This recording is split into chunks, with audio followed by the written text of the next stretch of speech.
Hey, what's up, ghouls and gals?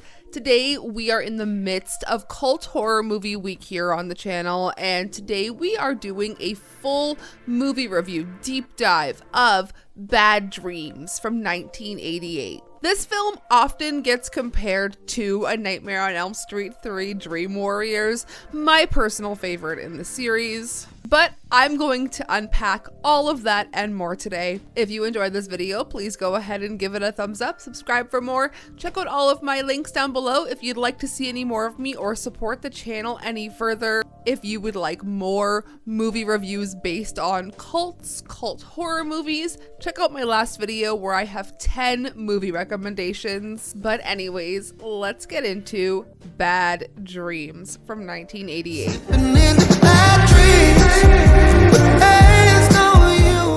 This was directed by Andrew Fleming, his directorial debut, and I will talk more about that. This has a runtime of 86 minutes and was released on April 8th, 1988. Let me know if your birthday lines up with that release date. Unity Field, a free-loving cult from the 70s, is mostly remembered for its notorious mass suicide led by Harris, its charismatic leader. While all members are supposed to burn in a fire together, young Cynthia is spared by chance. Years later, the nightmare remains buried in her mind, but when those around Cynthia start killing themselves and she begins having visions of Harris, she may be forced to confront the past before the past confronts her. This is a psychological slasher film, and it often does get compared to A Nightmare on Elm Street 3, like I mentioned, due to its dreamlike horror sequences and presence of a burned villain. And also, the main character Cynthia is coincidentally played by Jennifer Rubin, who was in A Nightmare on Elm Street 3 Dream Warriors. Before I get into this too much further, I want to take a second to thank my patrons. If you are a patron of mine on the $2 tier, you will be able to watch Bad Dreams as well as The Empty Man, which I'll be talking about later on this week. I also do have a handful of free movies over there. So if you'd like to support me or the channel any further, Patreon is a great way to do so and get stuff in return. So thank you once again to my patrons. Let's get back into Bad Dreams. Let's talk about cult influences. A couple years ago, I covered The Sacrament on this channel, which dives into a story based kind of mostly on Jonestown and Jim Jones. And the Unity Fields cult in this film kind of references Jonestown a bit, while also giving us a Manson-esque family type of story. The mass suicide angle, though, is very reminiscent of Jonestown and was very fresh in audiences' minds at that time, which, I don't know, I had never heard of this film, and let me know if this was a big one for you, if you saw this at the time. But I feel like perhaps all of that deterred this from being a bigger film than it maybe could have been just at the release time. Anyways, Harris in the film is kind of a messiah-like cult leader, almost in a Manson-Jones hybrid. Like I mentioned, he is charming, he is persuasive, and he is emotionally manipulative. Cynthia is the lone survivor and is very much a great example of real-life cult survivors who deal with guilt, PTSD, and reintegration into society. Before I talk more about the cult elements in this film, let's dive into some more plot. Let's deep dive a little bit into the story.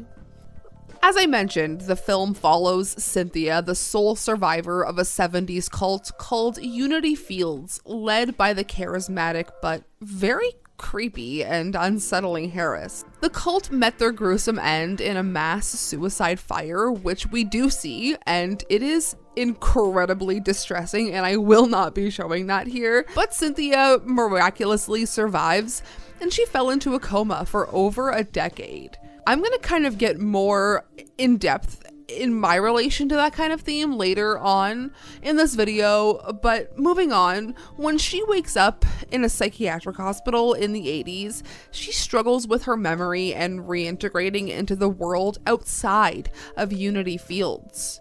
Soon, members of her therapy group begin dying under strange and violent circumstances, and Cynthia starts seeing visions of Harris, who seems to be haunting her and trying to bring her back into the quote-unquote family. As the body count rises, though, Cynthia is forced to confront whether Harris is truly back from the dead or if her trauma is just manifesting in horrific ways.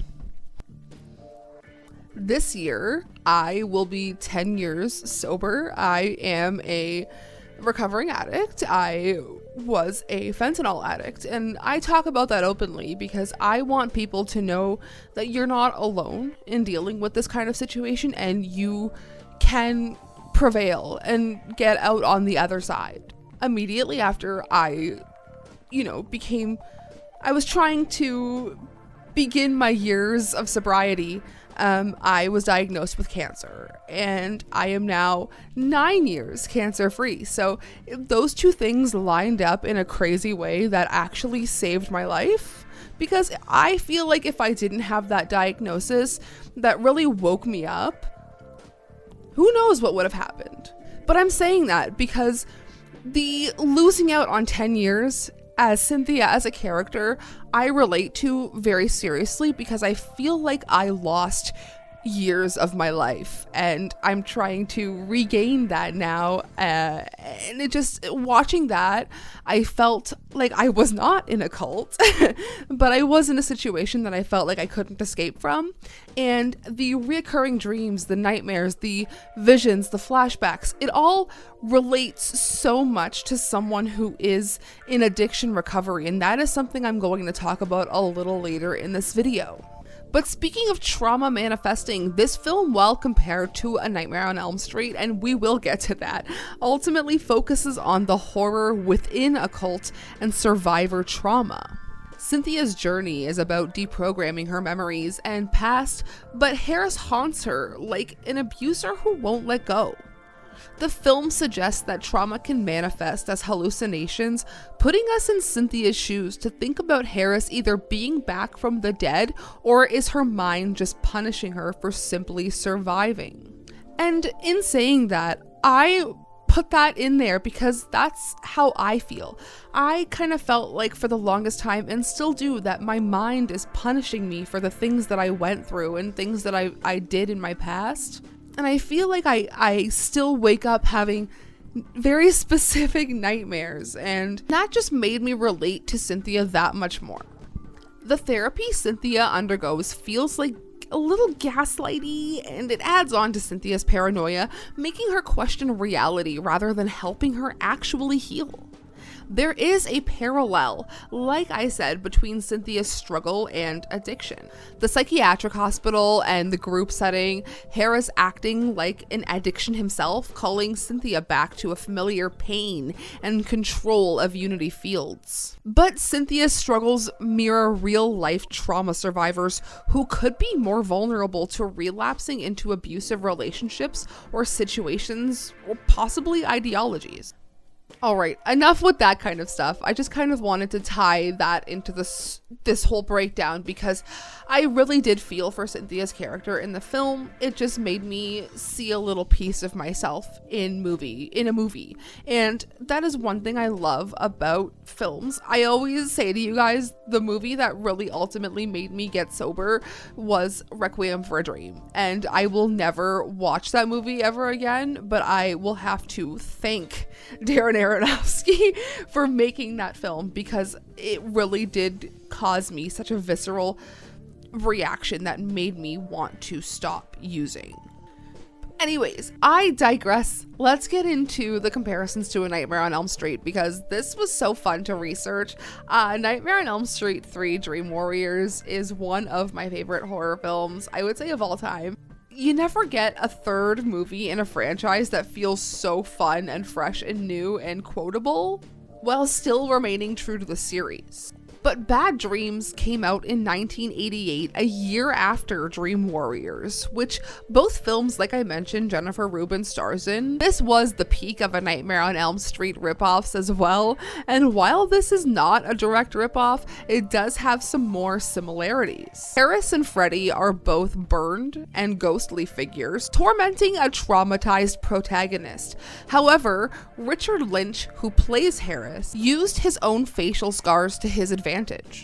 He suffered severe self-inflicted burns in an accident in the 60s, which added to a lot of his more menacing roles. Both Nightmare on Elm Street and Bad Dreams have a controlling predatory obsession with the final girl, and both use dreamlike hallucinations to blur the line between the supernatural and real life. Bad Dreams mostly takes place in a psychiatric hospital, just like Dream Warriors, like I mentioned, and in both films, patients suffering from trauma are targeted, ultimately by an internal force.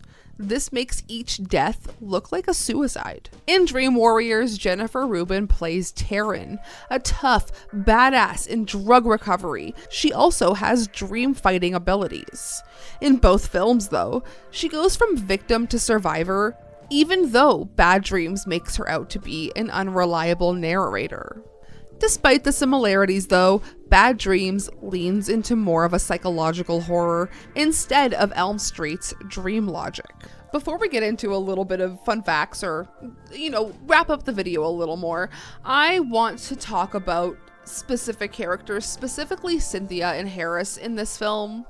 Cynthia really is the haunted survivor. When we're introduced to Cynthia out of her coma, she's unstable but strong, and caught between trauma and recovery. Her biggest challenge isn't just escaping Harris, it's believing in herself again, and I feel like that's what makes her such an incredibly relatable character to someone like me.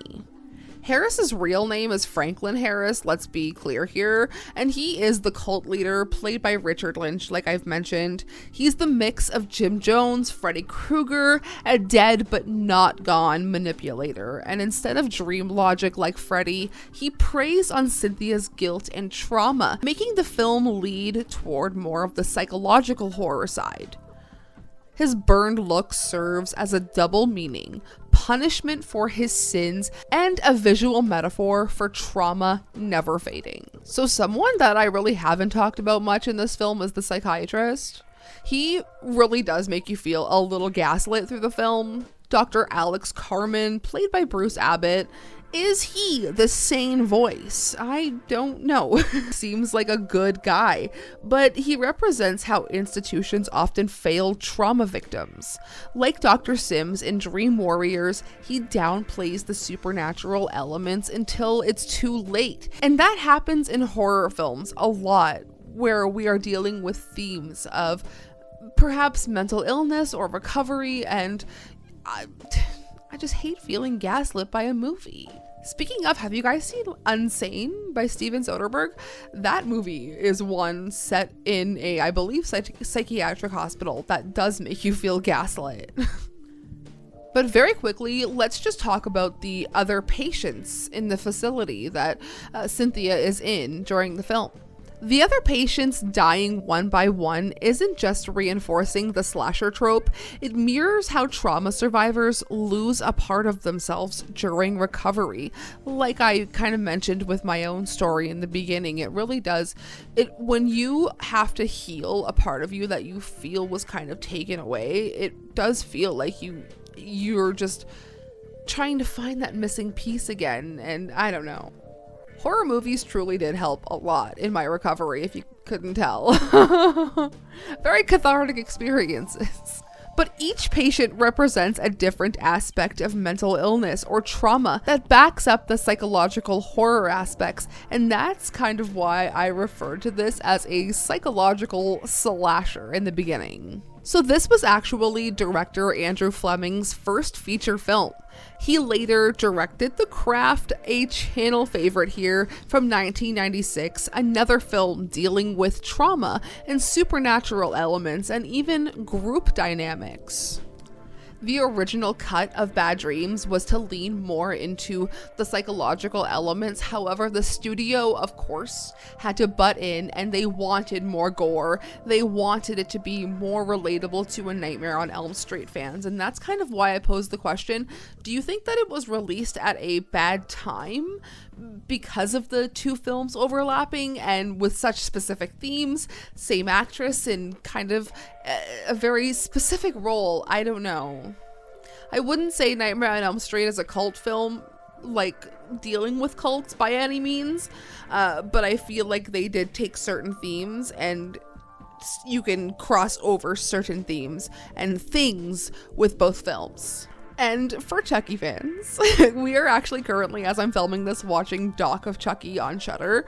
Brad Dourif does make a cameo as one of these psychiatrists in the hospital, which I feel like almost plays off and gives a nod to his character in One Flew Over the Cuckoo's Nest. But that's it for today's video. Let me just kind of wrap this up by asking you a few questions. If you've seen this film, do you prefer or think of it as more of a psychological horror, or do you think of it more as a slasher film or just a cult horror film altogether? And also, what is one of your forgotten or hidden gems from the 80s? You guys know that I am a big fan of 80s horror, and that's why I wanted to include this film. I want to know something that is on your radar from the 80s that maybe I haven't mentioned or talked about. So on that note, thank you once again to my patrons for supporting the channel and helping out with these videos. If you would like to watch Bad Dreams, it is over on my Patreon on the $2 tier. Stay tuned for the end of the week, where we will be talking about The Empty Man, a film that I hated with every fiber of my being the first time I saw it, but let me tell you, total game changer watching it, rewatching it with fresh eyes. So stay tuned for my next video. Thank you for watching. I hope that you put a new movie on your radar today, and I will see you later on in the week. Sayonara, Spooky fam.